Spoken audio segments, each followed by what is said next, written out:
All right, Sagittarius, welcome to your weekly horoscope from March 29th through April 4th. My name is Athen.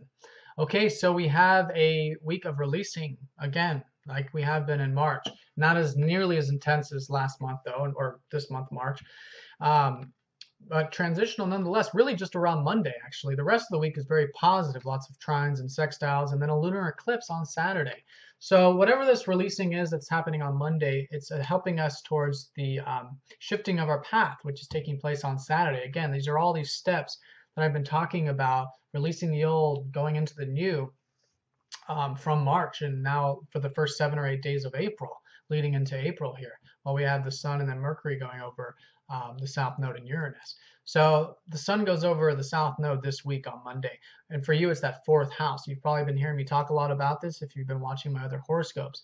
But releasing old feelings, old ideas of home, old ideas of family, old ideas of roots, of ancestry, of your past, of your soul connections, of your sentiments in life. All these things are fourth house, and it's different for all of you individually.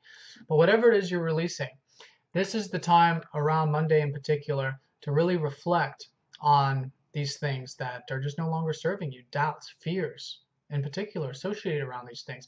And then through that, the week then opens up on Wednesday and Thursday when the Sun trines up to Jupiter. We have a lot of other positive aspects on Wednesday and Thursday, opening up from, I think, realizing that you do have passion. You do have a zest and a real drive to enjoy the sentiments, the home, the family, right? Fourth house things, your past. But it's going to start to enjoy that Wednesday and Thursday. And then when the lunar eclipse comes around, there's a new awareness, as there always is with the eclipses, in terms of the 10th house, in terms of how there's also a passion for your work or your career or something new relating to that, or just an awareness of that.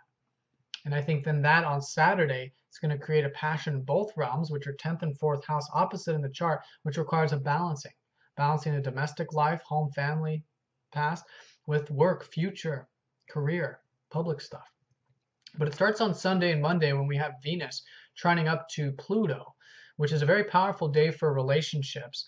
And for you, it's about enjoyment. You guys have had Venus in your 5th house, which is really nice, which means you can enjoy life. There's a zest. There is an enjoyment right now for life in general, or of creative things, creative projects, tapping into your playful side, having fun, maybe romantic, maybe flirtatious, these types of lighthearted energies.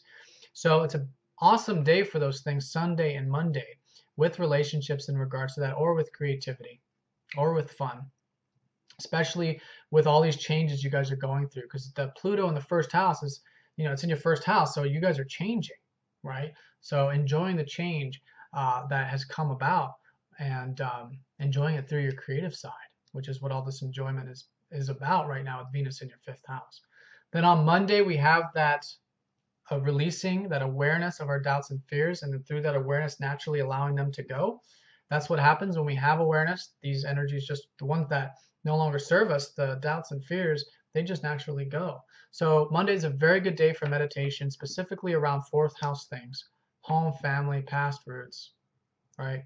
And then that's going to create an opening, because then Wednesday and Thursday, the Sun trines Jupiter, opens up, creates opportunities there in that sector, and also in the sector of, maybe it's coming through the sector of the 8th house, which is your deeper elements of life, what you're really connected to in life. With Jupiter and you're transiting your 8th, you guys have had a lot of opportunities for you to connect to things on a deeper level, whether it's relationships or whatever. So a really good day Wednesday and Thursday for all kinds of activities, but especially ones that are about moving forward with this zest that I think you're going to realize early in the week about this passion that you have, about this new passion or new take on this passion about the 4th house things. Mercury trines up to Saturn, Venus sextiles up to Chiron. Midweek as well, Wednesday and Thursday. So I think all of our thinking is going to be very grounded. I think you'll be seeing I think what might be creating this expansion actually is that you're seeing the 4th house matters very realistically, right? And long term and big picture. And that's going to help open you up and expand you as well. Then Venus sextiles up to Chiron, which means there's probably some healing taking place in this whole process. Very positive, or at least an opportunity for healing. Healing your communications in particular, because that's been going through a healing process. Communications and your intellect. learning and teaching. So like I said, Wednesday, Thursday, fantastic day for all kinds of things, but it's coming from this releasing of energy.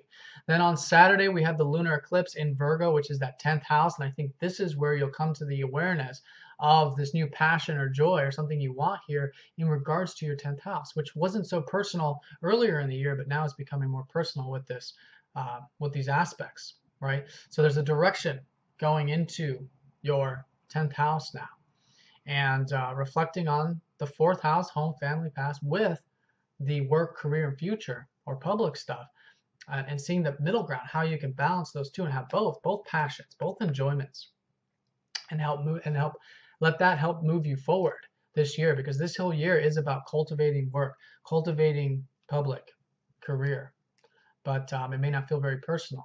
But I think on Saturday, if you do that meditation, at least 10 minutes in the morning, for those of you in America, when the eclipse takes place, you'll get the most out of it. It can also be a culminating time of your career as well, for those of you who've been working on that for the past 6 months. Okay. And also in regards to maybe groups or community related things, because you have the solar eclipse in your 11th house in October. So time of culmination and a slight time of shifting and continuing to move forward this week. Lots of opportunities midweek in particular. And then Saturday, a weekend of reflection. All right, Sagittarius, have a great week. Let me know if you have any questions, and I'll talk to you next time. Take care.